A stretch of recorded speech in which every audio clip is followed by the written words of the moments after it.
Ahora es el momento de que participéis.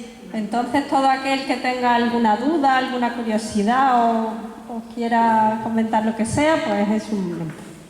Una primera pregunta para el micrófono. Hola. Yo quiero hacer una pregunta a María sobre que tiene todo el patrimonio que nos has presentado antes. ¿Tiene alguna figura de protección en estos momentos? O sea, ¿hasta qué punto están protegidos? Vamos a ver, hay algunos que sí, que tienen su figura de protección, sobre todo el tajo de la figura. Y luego, todo ahora, por la normativa, todo BIC, es decir, son cuevas. Todos los abrigos y las cuevas, ya de por sí, cuando están declaradas, claro está, si no se conoce, no. Pero el momento que se informa a la Delegación de Cultura, se hace un expediente BIC y ese expediente protege, en teoría, las cuevas. Lo mismo está, una nueva normativa lo está haciendo con los megalitos, porque también los megalitos pues también están en peligro, porque bueno, yo lo que estamos haciendo el catálogo ahora de la provincia de los megalitos y nos estamos encontrando con sorpresas muy desagradables de saqueo. Ahí está. Entonces, claro, tiene que protegerse, tiene que de alguna forma, pero eso es muy difícil porque los principales defensores y de proteger tenemos que ser todos, es decir, las poblaciones, la gente que vive en las poblaciones cercanas, porque si no es muy difícil en delegación, no hay personal. Muchas veces se le echa las culpas a la Delegación de Cultura de que no hace, que sí, que yo soy muy crítica en muchas cosas, pero que sí que es verdad que no hay personal para poderlo enviar a estar vigilando. También, bueno, el SEPRONA y otra serie de la Guardia Civil también pues le llama cuando hay algo que llame la atención o lo que sea, pues acude. Pero es muy difícil. Hay que, digamos, yo creo que el papel de nosotros, de todos los que consideramos que el patrimonio es algo fundamental, pues tenemos que insistir, lo mismo que pasa con el medio ambiente, ¿no? Si vemos que están matando a pájaros o animales, pues hay que intentar empujar, porque si no, el patrimonio se destruye, desgraciadamente.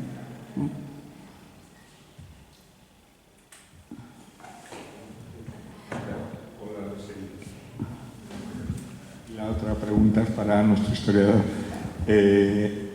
Supongo, ¿tenéis previsto hacer, buscar los restos de la batalla, hacer, ¿cómo se diga?, prospecciones arqueológicas para tratar de encontrar restos materiales de la batalla de la Janda? Muy bien. Esa es, digamos, la pregunta que hace Caballero, es el propósito del proyecto, del grupo de arqueólogos, de geólogos que hemos reunido. Ese es nuestro propósito final. Estamos pendientes de la financiación correspondiente en una entidad gaditana y de poner en marcha lo que sería la primera fase arqueológica del proyecto. Es decir, una vez localizado como hipótesis, siempre como hipótesis, el lugar del campo de batalla, ahora hay que verificar mediante algún testimonio material que nuestra hipótesis es correcta, porque el problema de todas las hipótesis que se han barajado desde el siglo XIX sobre la llamada batalla de Guadalete es que no hay testimonios materiales de la batalla. También les digo que una batalla medieval, igual que una batalla antigua, es muy difícil de verificar arqueológicamente hablando. Antes lo comentaba con unos compañeros arqueólogos en la puerta de este edificio tan bonito. ¿Por qué? Yo siempre recuerdo lo mismo como historiador. El dato que les doy es un dato real. A comienzos del siglo VIII, el precio de una espada era de 12 vacas. ¿Qué quiere decir esto? Que después de una batalla la gente limpiaba, literalmente, el campo de batalla. Se lo llevaban todo. Entonces, cuando se excavan campos de batalla medievales, que incluso algunos están muy bien verificados, ¿no? Es decir, sabemos perfectamente que la batalla de Azincourt, ¿dónde fue? Pues no se ha encontrado nada sobre esa batalla que fue en 1415. Y sabemos dónde se libró, y allí se mató mucha gente. Se lanzaron literalmente centenares de miles de flechas inglesas. No se encontró ni una sola punta. Ahora, lo mismo que les digo eso, les digo, no pierdan la esperanza. Tenemos indicios, no puedo ahora, evidentemente, darles información que tenemos reservada, pero a lo mejor nos llevamos una alegría. Porque los indicios son muy poderosos. Se ha estudiado el terreno mediante imágenes LIDAR, se ha estudiado no solo la documentación histórica, sino muy bien todo lo que es la reconstrucción del paisaje en el momento de la batalla, y tenemos poderosos indicios. Y nuestra esperanza es que dentro de un tiempo, si todo va bien, si las administraciones colaboran, si tenemos ese dinero que hemos pedido, podamos, quizás aquí mismo, dentro de unos años, de un par de años, pues presentar en esta mesa indicios materiales de esa gran batalla. Es lo que le puedo decir, es el objetivo del proyecto, presentar indicios materiales por primera vez de la batalla que libraron Tarik y Rodrigo. Bien, yo también quería hacer una pregunta para el señor Soto, que me ha dejado un poco en ascua. Él hablaba de los detalles sobre Barbate, que al final no ha podido mencionarlo, entiendo por el tiempo, y creo que es sobre Tarik, imagino, no sé. Sobre Barbate. Uy, no. Sobre Barbate, a lo largo de la conferencia, usted dijo que tenía un par de detalles sobre Barbate. Algo metálico, ¿no? Creo que son referencias bibliográficas, porque estaba hablando de Tarik. Sí. Estaba hablando de Tarik. Puede ser que tenga que ver con Tarik el barbateño, el Barbati, fundador de una religión. Puede ser, no lo sé. ¿Puede que Tarik? Es que no lo entiendo. Esto en el siglo VIII, Sí. y por la historiografía sabemos que hay un señor ¿Sí? se supone, Sí. procedente de la invasión ¿Sí? árabe, Sí. que le llaman el Barbati, Tarik Bey Salih, Sí, vale, que funda bueno, una vale, religión. vale. No sé si se refería a eso cuando dijo que tenía detalles sobre Barbati. Sí. De nuestro amigo Tarif. Es que no le entendía, no sabía si decía Tarifa o Tarik y me estaba desubicando. ¿Qué sabemos de Tarif? Antes les decía que se me ha olvidado contarles las dos anécdotas de Barbate, y una está referenciada precisamente a nuestro hombre, a Tarif.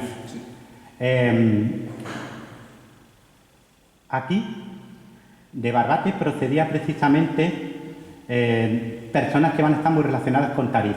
Hay un señor que se llama el Barbatí, el de Barbate, que va a ser una suerte de profeta, que va a estar del lado de Tarif y de la familia de Tarif, cuando en el siglo VIII Tarif se desvincule del califato omeya de Damasco y se funde un reino, vamos a llamarlo así, un estado, desde Tánger hasta Agadir y Mogador, todo lo que es la costa atlántica de Marruecos, se va a escindir, se va a convertir en un estado herético, con su propia versión del Islam, su propio Corán y su propia doctrina religiosa y política, ¿no? Y va a ser precisamente un señor nacido aquí en Barbate quien, digamos, ponga las bases espirituales, ideológicas de ese estado, ¿no? La vinculación de Tarif, por lo tanto, con Tarifa es muy potente, porque va a ser una persona vinculada a él, ¿no? A la familia de él en concreto, ¿no? Eso por un lado, ¿no? Sabemos muy poco sobre Tarif. Sabemos que es un bereber. Algunos lo han vinculado a alguna de las agrupaciones tribales bereberes judías del norte de Marruecos. Hay algunos autores que, basándose en testimonios, sobre todo de Ibn Khaldun y de algunos otros testimonios, consideran que había una serie de confederaciones tribales bereberes que se habían convertido al judaísmo y que tenían una actitud muy belicosa con el reino hispano-godo, y que eso favoreció la conquista musulmana también, porque esta gente terminó pasándose al lado musulmán, etc. Yo no lo veo tan claro, ¿vale? Lo que sí le puedo decir es que Tarif es un hombre que ya tiene poder cuando llegan los musulmanes, que ya tiene, digamos, sus propios intereses políticos, que ya conoce la costa española perfectamente, y que incluso puede ser que esa vinculación con Tarifa sea incluso previa a la conquista musulmana, porque hay poderosos indicios de que Tarif era un señor de la guerra que ya había atacado por su cuenta, no solo en 709-710, sino en otras ocasiones, la costa de lo que sería la provincia de Cádiz, ¿no? Y luego Barbate va a tener una importancia vital también en estos años, porque Barbate se va a configurar como un puerto muy importante. Hay un relato que aparece en el Ahkam Mahmúa, pero que aparece también en otras fuentes musulmanas, que nos hablan de los años de Barbate. Le llaman así, los años de Barbate. Los años 749, 750 a 756 son designados como los años de Barbate. Fíjense qué cosa más curiosa. ¿Por qué? Porque son unos años en los que hay un segundo rebrote de esa sequía, de ese periodo de sequía brutal a finales del siglo VII, comienzos del siglo VIII, la pequeña edad de hielo de la antigüedad tardía, que parece que se prolonga más allá de lo que creíamos y que llega al siglo VIII, ¿no? Y el hambre fue tan espantosa en toda Hispania, o en toda Al-Ándalus, si ya lo prefieren así, que la gente huía, y huía a esta zona, y desde aquí se embarcaban para tratar de escapar a las hambrunas, ¿no? Y le llamaron los años de Barbate porque Barbate era el puerto donde los refugiados climáticos, si me permiten la expresión para la época, tomaban pasaje para huir precisamente de esas hambrunas que estaban azotando y devastando todo lo que es el territorio de la península ibérica. Así que digamos que Tarifa, Barbate, tienen una historia muy particular y muy apasionante, la de un líder militar independiente de los árabes, pero que salía con ellos y que luego va a dar lugar a su propia dinastía e incluso a su propia versión del Islam, en parte motivada por un señor de Barbate, el Barbatí. No sé si he conseguido explicarle o me he ido por los cerros de Úbeda. Muchas gracias. Perfectamente. Gracias a usted por la pregunta. Yo misma, bueno, me adelanto un momentito. Tengo una pregunta para Pepe. No he entendido muy bien por qué el último padrón que se considera es el de 1960 y que no se va a renovar hasta el 2040 o por ahí. Sí, es que el padrón de vecinos cumple una serie de requisitos y ese padrón se hace en el 1960 y son 3.200 vecinos los que se inscriben en ese padrón. Pero claro, tienen derecho a ser agraciados con la renta. Por lo tanto, hasta que ese padrón, todos los inscritos le hayan tocado esa renta, no se puede hacer un padrón nuevo. Si tenemos que agotar toda esa relación de agraciados o de nominados, tenemos que agotar con su gracia, con su renta, para hacer un padrón nuevo. Y eso, en función del número de azas que se sortean cada 4 años, pues tenemos una estimación de que se hará un padrón en el 40, 44, el nuevo padrón con los vecinos, con los nuevos vecinos que cumplan esos requisitos del reglamento. No sé si te lo... Sí, o sea que hay muchos vecinos que nunca... Es que el reglamento dice que tienen que ser agraciados con la renta. Por lo tanto, si están inscritos, tienen el derecho él, su viuda o su descendiente directo. Así que, aunque ellos hayan fallecido cabeza de familia, le sigue su viuda y si no, sus hijos. Mientras haya hijos vivos, pueden ser agraciados con esa renta. Empadronados en Barbate, ¿no? Empadronados en Barbate, claro. Si esa persona fallece, no tiene descendiente y tal, pues se elimina automáticamente, ¿no? Pero en un principio tienen que ser agraciados.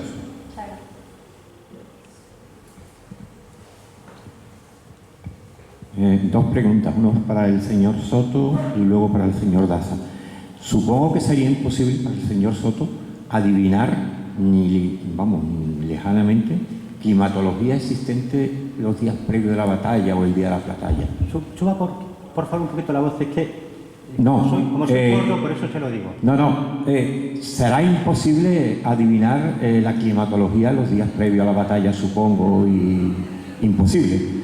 Lo digo sobre todo porque, claro, el terreno arcilloso de allí, para una caballería ligera, si hubiera llovido, una pesada hubiera sido gorda, pero en fin, ahí lo dejo.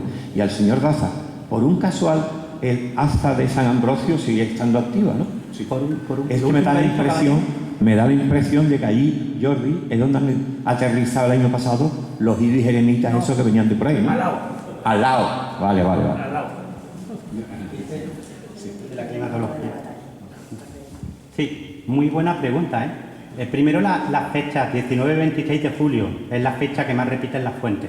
19-26 de julio, esa semana fue la semana del enfrentamiento, el 26 de julio se... ¿Qué quiere decir esto? Antes les decía que la península ibérica estaba sufriendo un periodo de sequía recurrente.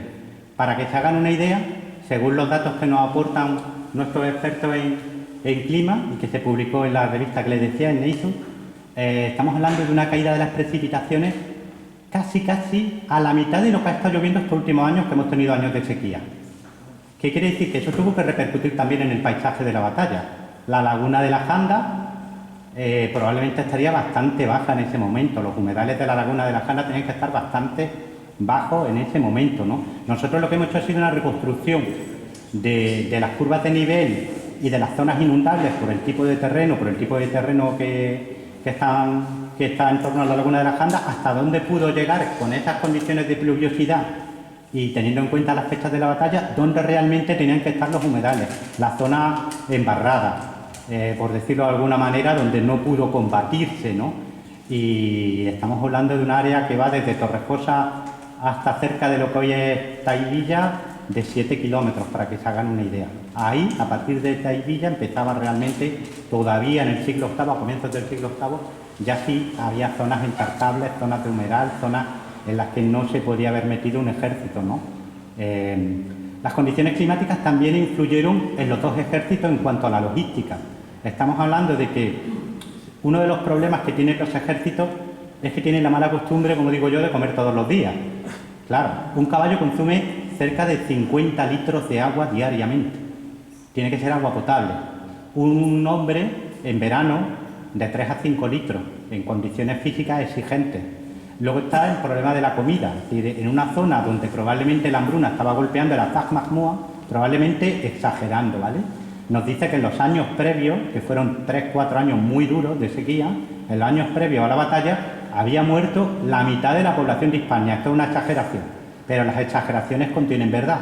Quiere decir que estamos en una situación en la que la hambruna es muy difícil de sortear. 24.000 hombres, que es lo que lleva consigo Rodrigo, exigen un esfuerzo logístico de reunión de alimentos, de víveres, muy grande. Y lo mismo le ocurre a Tari. Es decir, son dos ejércitos que están obligados a combatir. No pueden pasarse semanas el uno frente al otro porque no hay logística medieval que soporte eso. Y eso también es otro factor que determinó la batalla. Es decir, ambos ejércitos sabían que no podían dilatar mucho su enfrentamiento. Literalmente porque no iba a haber capacidad logística para alimentar a sus hombres y a sus caballos. Un caballo de batalla no come cualquier cosa. Necesita grano para mantenerse en forma, ¿no? Por ejemplo, ¿no? Esto es una cosa que la gente cree que el caballo se pone a pastar, pero un caballo de batalla, si quieres que combata, tienes que darle grano, no le basta con el forraje que puedas encontrar en el campo, ¿no? Todo esto, el clima, por supuesto, condicionó la batalla. También el paisaje. Tenemos un paisaje mucho más seco, donde el matorral predominaba más que el bosque en este momento. Sigue habiendo bosque, tenemos un experto en análisis de polen, John Camuera, trabaja para el CECID, Centro de Estudios, ya saben, allí en Churriana de la Vega, en Granada, y la caída del polen, por ejemplo, de algunas especies arbóreas, hoy muy comunes en la zona, es brutal. Finales del siglo VII, comienzo del siglo VIII, el paisaje era mucho más arbustivo que arbóreo. Era un paisaje mucho más seco que el actual. Y claro, todo eso, todos esos factores, evidentemente condicionaron la batalla, tanto el campo de batalla como, por supuesto, la capacidad de ambos ejércitos para combatir.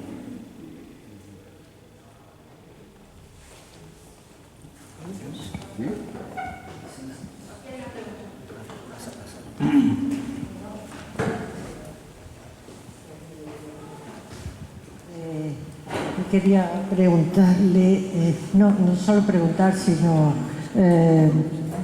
apuntar quizá al señor que nos ha hablado del azar de suerte.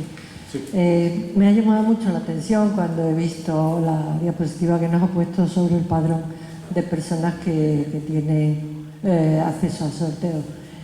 Todos son hombres. No aparece la posibilidad de ninguna mujer. Tiene que haber sido viuda, haberse casado, enviudar para tener acceso. Habla de padres de familia, habla de tal, residente. Una mujer soltera no tiene posibilidad de acceder aunque cumpla los requisitos de residencia, renta y tal, como nos ha explicado, porque si es así, en la siguiente modificación que van a hacer de ese padrón habrá que incluir esto según la Constitución española, ¿no? Sí, claro, evidentemente. Tenga usted en cuenta que ese padrón es de 1960. El reglamento dice expresamente que será inscrito el cabeza de familia. Lo dice así. Es decir, que en aquella época... O también dice que viuda, si es residente del Barbate también, La viuda... Tiene que casarse. ¿No? No, hombre, es que una soltera en aquel tiempo no se entendía como cabeza de familia. Estamos hablando de 1960. Bien es verdad que en el último reglamento que hemos hecho en el año 2018, sí ya metíamos incluso familia monoparental, parejas de hecho, es decir, que hemos intentado acoger nuevas normas, nuevas formas que en aquella época evidentemente no había ni se pensaba, ¿no? Y tenemos la dificultad entre comillas, que el reglamento dice que todas esas personas tienen que ser agraciadas. Es decir, no podemos hacer un padrón nuevo hasta que todas esas personas sean agraciadas. Por lo tanto, el reglamento nos tiene un poco cogidos de las manos. No podemos hacer otra cosa. Ya digo, un poco anticonstitucional. Bueno, estamos hablando, le insisto, estamos hablando de 1960. Todavía la Constitución tardó unos años en venir. Pero es que lo dice claramente, viudo o viuda, cabeza de familia, pero es que no, ya le digo, es lo que tenemos en el reglamento de aquella época. En el reglamento y en el censo. Lo más problemático es que el censo, el reglamento de aquella época decía que tenían que ser agraciados todos, es decir, que hasta que todas esas personas no les sean agraciadas, pues no podemos hacer un reglamento nuevo, en el cual sí están recogidas ya las nuevas figuras que se den en la sociedad, como ya le digo, incluso hemos tomado nota de familias monoparentales, así que estamos ya, lo hemos incluido. Bien. Creo que nos hemos avanzado un poquito, pero bueno. Y una preguntita más sobre lo que hablábamos con el señor historiador de la climatología y tal. Yo tenía entendido, había leído que la batalla de la Janda fue de las más cortas de la historia, que prácticamente duró 3 días. ¿Eso es correcto o es un poco otra exageración? ¿No me ha oído? Sí, no. Así.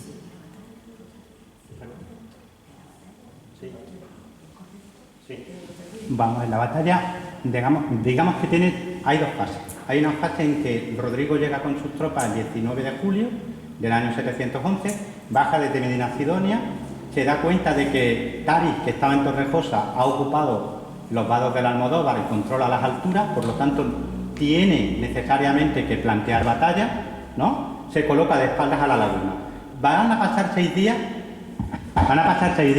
de encuentro, donde va a haber duelos de campeones. Es muy curioso que incluso la toponimia del lugar quizá haya dejado recuerdo de aquello, porque hay, por ejemplo, un sitio que se llama Pago de los Arraeces. Un arraez es un jefe, pero es también un campeón. Esos 6 días los pasan en duelos de campeones, que era una cosa muy habitual en batallas antiguas y medievales. La gente, en una batalla con armas blancas, es muy difícil que la gente se anime a combatir, hay que tener mucho valor, y por eso se hacían esos discursos tan melodramáticos, la gente bebía mucho, y luego los duelos de campeones, porque hay que calentar el ambiente, porque eso de ir corriendo hacia un muro de lanza es muy desagradable. Mucho. Es decir, tienes que tener cierta dosis de valor y eso hay que ir calentando a la gente. Pues se pasan 6 días así. Y el día 26 de julio es cuando Rodrigo, que se da cuenta de que no era un hombre torpe, ni mucho menos, era un hombre que llevaba años en política y en la guerra, sabe que su campo se está deshaciendo, sabe que seguramente le estarían llegando rumores de que le estaban traicionando, por lo tanto tenía que forzar la batalla, aunque sabía que el terreno que ocupaba era muy bueno, el Cerro de la Alcachofa, en la Loma de la Zulla, en la zona ya de Salada Viciosa o Salada Vieja, y con Torrejosa atrás, era muy difícil desalojar a esa infantería musulmana de ahí. Pero carga, ¿no? Eso fue el 26 de julio.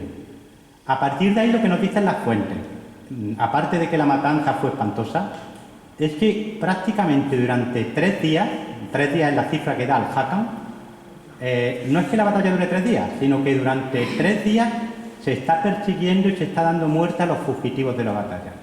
Se les está acosando en la zona, se les está llevando a lugares y a encerronas donde se les da muerte, ¿no? Es una encerrona, si se dan cuenta, si recuerdan el mapa, aquello es una encerrona. Una vez que tú cierras, las alas del ejército musulmán se cierran sobre el centro godo, no hay escapatoria, la única escapatoria es hacia atrás. Y hacia atrás lo que hay son los humedales y la laguna de la Janda. Por eso nos cuentan las fuentes que cuando se busca el cuerpo del rey Rodrigo, lo que se encuentra es su caballo metido en el barro, una bota y el manto. Hay una fuente que dice que no, que lo encontraron, que le cortaron la cabeza y que la enviaron a Damasco, al califa. De hecho, en un palacio de, creo recordar que es de Hisham, califa que reina de 743, no, de 723 a 744, si no me falla la memoria, en Kasaranra, está pintado Rodrigo. Rodrigo está pintado junto con otros emperadores y monarcas vencidos por el Islam. Esto es lo que le puedo decir. La batalla, legalmente, lo que es batalla, a lo grande, se libra en un solo día, 26 de julio, pero si hacemos caso de los testimonios árabes, todavía durante 3 días, probablemente hasta el 28-29, hubo combates y hubo sobre todo persecución y matanza de fugitivos. A usted por la pregunta. Sí.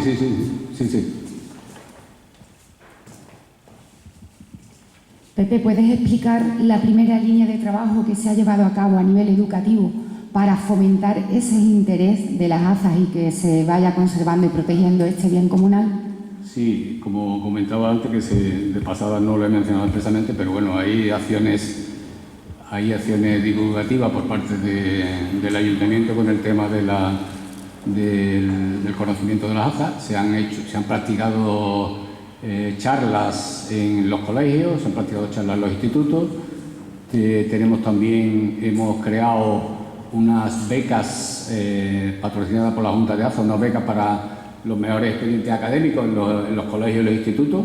También tenemos una beca para un estudio sobre las azas de suerte, que en un principio no sé si está en vigor todavía, Antonio, el plazo. Sí. Y bueno, efectivamente yo creo que la tendencia es lo que también hablábamos antes, que estamos más ocupados y preocupados por el tema y afortunadamente esperemos que siga así. De todas maneras, sí, es cierto que hay una mayor implicación ahora por parte de tanto de los colegios, los institutos también, así que... Y ahora, gracias también al convenio con la Asociación Amigos del Pericón, pues seguiremos insistiendo en el tema divulgativo aún más si cabe. Solo ya va a haber 2 preguntas más, la suya y la suya. ¿Vale? Para la profesora, para María. Yo que quisiera saber en estos momentos qué línea de investigación tenéis respecto al tema de lo que estamos tratando hoy. ¿Qué es lo que estáis haciendo? ¿Tratando de buscar abrigos nuevos, pruebas nuevas, material nuevo, o estáis trabajando sobre lo que ya tenéis ahí? O sea, ¿vuestro trabajo termina alguna vez o siempre tendréis...? El trabajo no creo que termine, no, terminaremos nosotros. Afortunadamente el equipo de investigación cada vez tiene gente nueva y están haciendo nuevas investigaciones. Tenemos, por una parte, lo que hemos dicho, la catalogación de todos los megalitos de la provincia. Y la idea es, bueno, una vez que tengamos todo el estudio, publicarlo. Tenemos ya mucha parte, por eso tenemos esa información ya de los megalitos, sobre todo en la zona suroeste. Pero también hemos estado y hemos trabajado en megalitos de Alberite, es decir, que los equipos de investigación pues hemos estado, nos vamos dividiendo, nos vamos sumando. En este caso el profesor Vicente Castañeda, que tiene el grupo 831, como estamos numerados, y él pues ha estudiado mucho el paleolítico y bueno, pues continúa con esa línea. Pero ahora nos hemos juntado para insistir en los aspectos de las necrópolis, megalítica o de cuevas artificiales. Es decir, recoger y recopilar toda esa información que está dispersa, que está en mal estado en el sentido de que no sabemos qué pasa con muchos de los megalitos, que lo conocemos de oídas o que hemos ido una vez pero no hemos vuelto. Entonces, esa documentación queremos recopilar. Por otra parte tenemos el Tajo de la Figura, seguimos trabajando en el Tajo de la Figura. Se ha hecho un 3D del Tajo de la Figura. Nosotros presentamos a la Delegación de Cultura un proyecto en el que hacer una especie de neocueva. El Tajo es muy pequeñito, es muy fácil de hacer, no es una cosa grande. Entonces proyectar ese 3D que tenemos dentro de esa neocueva y se puede visualizar lo que se ve. Porque claro, lo demás, los cálculos, eso ya pasa por el investigador, pero la fotografía digital te está enseñando lo que se ve. Entonces sería muy interesante, también incluso con realidad virtual, de las gafas, que también se puede... Es decir, ya el trabajo lo tenemos. Ahora lo que necesitamos es un sitio, un espacio que nos permitan poner esa información. Eso es otro de los proyectos que tenemos. La necrópolis megalítica del Selemín, pues insistimos que nos dejen volverla a limpiar y ponerla en valor. Que después podemos, porque incluso nosotros hablamos en un principio de que la propia universidad tuviera un centro allí. ¿Para qué? Para que los alumnos, aparte para hacer práctica de arqueología, que es fundamental porque los alumnos en los másteres y esto hacen muy poca práctica de arqueología, y además ir poniendo en valor cada uno de los monumentos y documentando e informando. Es una cosa, y ya digo que no es tanto de dinero. Si yo digo la cifra que del presupuesto que teníamos es irrisorio comparado con otros proyectos, pero los políticos pero claro, entra uno, se ilusiona con la idea. Nosotros nos han llamado a Sevilla, hemos dado conferencia en Sevilla para este tema. ¡Ay, qué idea más buena, qué estupendo, qué bien! Pero ahora cambian al político. Y ahora el que viene, pues primero se tiene que enterar. Y luego tener la ilusión de seguir ese proyecto. Y hay cosas que, bueno, que a lo mejor son prioritarias y no consideran, porque el patrimonio, desgraciadamente, en Andalucía no es una cosa prioritaria. Y bueno, se cogen algunos yacimientos que sí, que se hacen cosas, pero ahí influye mucho también, bueno, la amistad, lo de siempre, ¿no? Y hay zonas que están dejadas de la mano de Dios, y eso es lo que le ocurre a la provincia de Cádiz, que no hay proyectos, no se hace nada así, con una continuidad, no llegamos a hacerlo. No sé si lo veré o no lo veré, pero ojalá lo vea. Vale, muchas gracias. Una pregunta para Pepe. Nos has dicho que había una serie de hazas que se perdieron con la desecación de la laguna. ¿Hay algún proyecto, algún estudio para su recuperación?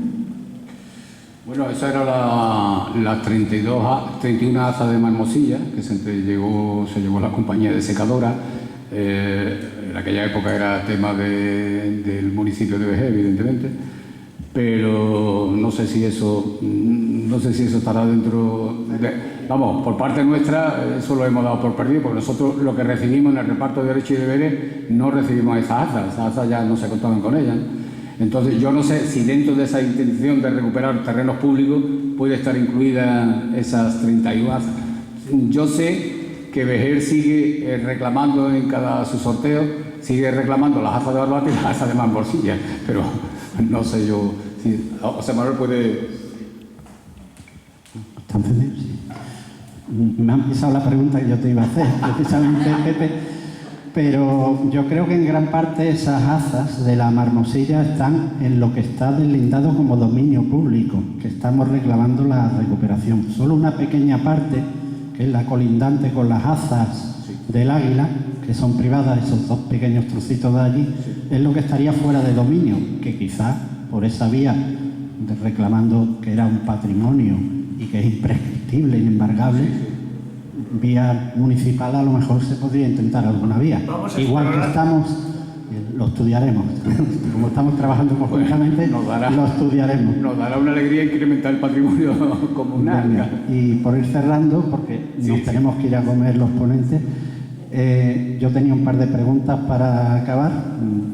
Por favor, responderme brevemente. La tuya ya la han hecho, Pepe. A José Soto, una cosa muy simple. ¿Habéis contactado ya con Diputación Provincial, ayuntamientos, para poner en valor, que aquí todo el mundo lo desconoce? La gente desconoce que eso que has contado, la batalla más crucial de la historia de este país, tuvo lugar aquí. La gente no lo sabe. Y es un recurso turístico con un potencial tremendo, absolutamente aprovechable por la comarca. ¿Habéis iniciado alguna acción en ese sentido? Sí, cuando se presentó esta hipótesis, cuando publicamos la hipótesis en el número 1 de la Asociación Española de Historia Militar, en Atenea. La noticia salió replicada en todos los periódicos nacionales, en El País, en ABC, en La Razón. Tuvo mucho bombo mediático, ¿no? Entonces nosotros, que ya conocemos cómo funciona esto, tratamos de implicar a varias entidades del área, ¿no? En aquel momento el Ayuntamiento de Tarifa, del campo de batalla, digamos que el núcleo corazón está hoy en el término municipal de Tarifa, la zona de Jacina, que es una pedanía de Tarifa, como ustedes bien saben. En aquel momento nos mostró mucho, y primero nos recibieron con mucha alegría, pero luego no hubo, digamos que esa alegría no se manifestó en un compromiso concreto. La nueva Corporación Municipal de Tarifa sí nos ha ofrecido ya su apoyo logístico, tanto para que las personas que vayan a trabajar tengan donde alojarse, manutención, etcétera. Y estamos también detrás de que una entidad de la provincia de Cádiz apruebe una importante dotación económica para iniciar los trabajos. También tanteamos a la autoridad portuaria de Algeciras, puesto que digamos que la base logística del ejército musulmán estaba allí, en Isla Verde y en lo que hoy es el puerto de Algeciras, literalmente. Pero no hemos recibido tampoco noticia alguna por ahora, ¿no? Hasta ahí hemos llegado. El Ayuntamiento de Tarifa, al fin, nos ha mostrado su apoyo, contamos con él, y luego estamos pendientes de que haya la suficiente dotación económica por parte de una entidad, una fundación de la provincia de Cádiz que se ha mostrado interesada, y en este mismo mes deberían de decirnos si aprueban la dotación económica que le hemos solicitado, que como decía la compañera, la profesora, es que a veces estamos hablando de cantidades ridículas. Estamos hablando de cantidades que son, para una primera fase, 6.000 euros. Y a nosotros lo que nos sorprende como investigadores, como científicos, como quieran llamarnos, es precisamente cómo a menudo el dinero se destina pues a cosas que realmente, culturalmente hablando, no tienen ningún relieve, y cosas tan trascendentales como puede ser la conservación de los dólmenes o de las cuevas con arte rupestre de la provincia, o la localización de lo que fue una batalla trascendental en la historia de nuestro país, y se tiente la gente tanto la ropa, ¿no?, a la hora de librar una pequeña partida económica.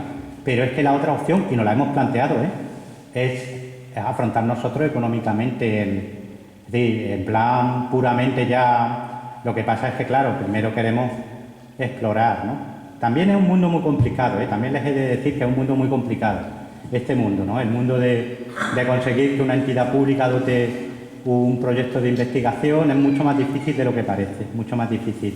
Tarda años habitualmente en resolverse este tipo de cosas. Muy bien, muchas gracias, José. Y a María la pregunta va en la misma línea, que lleva toda la vida luchando por poner en valor el patrimonio prehistórico. Sé que ha habido iniciativas por ahí, de construir el centro allí en Benalú, que tenéis incluso el modelo 3D, la Cueva del Tajo, la figura. ¿Alguna perspectiva de futuro, aunque metemos la respuesta? Bueno, yo estoy esperando que la delegada nueva de Cultura me reciba. Estoy esperando, porque claro, quería proponerle que, ya digo, con 3 gordas, porque tenemos estos 10 años, como ha dicho, a costa de nuestro trabajo, y sobre todo la universidad. Tengo que decir que la universidad sí que nos ha apoyado siempre y nos ha ayudado en todo lo que le pedimos. Todas estas prospecciones y todas estas cosas son proyectos de la universidad, porque el delegación nos da permiso, pero no nos da un duro. Entonces, claro, tenemos que acudir a la universidad. Y lo mismo tengo que decir, y lo tengo que decir claro, yo ya no me callo, porque ya hasta la edad, ¿no? ya se cambia. La Diputación tampoco ha ayudado en nada. Es más, le hemos dicho de la publicación, dice que esas cosas no la publica. Y están publicando libros que ya no tienen, que no quiero decir el título ni nada, por no ofender, pero que no tienen ningún interés, porque esa investigación ya está superada. Y se está haciendo revisiones, y en cambio no se publica las cosas nuevas que no lo conoce nadie. Y no se publica. Y yo, la verdad, ya llega un momento hasta el Congreso, es decir, nosotros celebramos hace 10 años un Congreso en plena crisis económica, que también dice, no, es que ahora, vamos, ¿dónde está la crisis? Que yo me gustaría enterarme dónde está la crisis ahora. Pero en plena crisis nos dieron un dinero para un congreso internacional que hicimos y nos dotaron estupendamente. Todas las conserjerías, todo, y ahora hemos pedido y ninguna no ha dado un duro. Es decir, que el congreso lo vamos a hacer gracias a la Universidad de Cádiz. Pídele a Pepe, que está al lado. Si se toca algo, a las azas de la suerte. pues déjanos algunos terrenos. Yo tiro balones. Una preguntita muy simple, María. Tengo entendido que lo que esté declarado bien de interés cultural, por ley, tendría que ser visitable al menos algún número de días a lo largo del año, incluso aunque sea privado. Eso no se cumple para nada, no se cumple para nada. Entonces, ¿qué ocurre? Pues lo que está ocurriendo, y además los propietarios pues se están haciendo fuertes en ese aspecto, porque cuando nosotros hemos hecho la carta arqueológica de Benalú, en algunas fincas no nos dejaban ni entrar. Y decimos, bueno, pero vamos a ver si eso es por normativa, por ley, que tenemos que entrar para ver en qué estado de conservación está la Guardia Civil. Bueno, por algunos terminaron aburriéndonos, pero no, a nosotros no nos aburre nadie. Y entramos, como entran mucha gente, que es lo que no debía de ser, porque yo a los propietarios sí les digo, no dejar, porque claro, hay gente que va a pintorrearlas, vamos, a hacer desastre con las pinturas. Llevan grupos, y bueno, las pinturas, imagina el Tajo, que es tan pequeñito, hay nada más que pueden entrar 5 personas, como mucho. Entonces eso de que entre por detrás, como en la Junta ahora ha cerrado la cueva, por la escalera, que es peligrosa, y bueno, y no dice que ahora mejor no visitarla, bueno, vale, no, pero la gente quiere saber, quiere conocer su patrimonio. Entonces vamos a abrir ese neocueva, o llámale como le quiera llamar, para que la gente por lo menos sepa lo que hay. Luego ya después, bueno, pues estudian como en Altamira, ¿no? Es decir, pues un grupo de personas que tú te apuntas y vas a verlo, y a lo mejor la mayoría de las personas después a lo mejor no quieren ir a la cueva, porque enterándote visualizando porque es una maravilla, es decir, tiene una calidad enorme, lo acercas y ves la pintura mejor que en la cueva. Nosotros estamos viendo ahora, estamos descubriendo cosas que no lo veíamos en la cueva. Y claro, y hay que ayudarse de esas técnicas, y sobre todo para la divulgación, que a mí me preocupa muchísimo, porque es que la gente habla, yo el primer día de clase, los alumnos le pregunto, y no conocen su patrimonio. Y estos son alumnos de historia, pero no conocen. Muy bien, muchas gracias, María. Si me permiten, al hilo de lo que estaban hablando de la divulgación y de acercarla a la gente, el interés de la gente por la historia es que cada vez es mayor. Yo es una cosa que me sorprende cuando, por ejemplo, voy a la Feria del Libro de Madrid. Es que la gente quiere conocer su pasado y quiere saber historia, ¿no? Entonces es algo que a mí siempre me ha sorprendido de muchas administraciones públicas, que no se den cuenta de esa demanda, porque es una demanda social, la gente quiere conocer su historia, ¿no? Y al hilo de la divulgación de lo de la batalla, que me parecía muy pertinente su pregunta, caballero, precisamente a final de octubre, la revista Despertaferros, que probablemente es una de las revistas de divulgación histórica más potentes que hay en España, por no decir la más potente, va a dedicar un número monográfico con firmas como la de los profesores ingleses David Collins Roger Collins y David Nicholl, precisamente a la batalla, aquí, en esta área del estrecho entre Barbate y Algeciras, a estudiar distintos aspectos del 711, ¿no? Así que se trata de acercar a la gente, de que la gente lo demanda, de que la gente quiere saber más, y ahora nos falta el otro puntito, ¿no? El punto de que las administraciones públicas competentes pues digan, oye, vamos a invertir un poco en esto porque vamos, yo lo veo clarísimo. Ustedes tienen aquí un patrimonio cultural que bien gestionado, turísticamente hablando, es una mina de oro. Y yo lo he hablado con personas del sector y lo ven aquí. Aquí, en este área, tendrían las 2 batallas decisivas de la Edad Media. La batalla entre Tarís y Rodrigo y la batalla del Salado, que está aquí también al lado, ¿no? Y luego el patrimonio desde la prehistoria hasta la Edad Moderna, es que es brutal. Yo me asombré la primera vez que con Ana María Berenjeno, que está aquí, visité toda esa zona. Es que es un no parar, desde la prehistoria a la edad moderna. Lo que ustedes tienen aquí de patrimonio es impresionante y esto hay que ponerlo en valor. Muchísimas gracias, José, y muchísimas gracias a todos los ponentes.